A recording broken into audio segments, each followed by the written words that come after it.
So this is a good example behind me. You can see the condominium units, and you can also see that uh, there's grass areas in between the units. So again, all of the grass area, the swimming pool that we just looked at, these are all what are called common areas, common ground, and you would own those as tenants in common with the other owners here at Summerfield Gardens or any condominium complex. Now, why do you own those as tenants in common?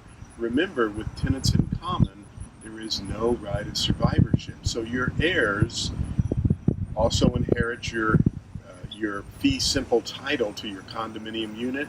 They also inherit the tenants in common, the common areas that you own with the other condominium owners. Now remember, condominiums, you own fee simple title inside your unit, and then you own other areas in the condominium complex as tenants in common with the other condominium owners. Now, we're just looking at a basic normal condominium development, but again, this could be a building that has an elevator, could have parking areas as well.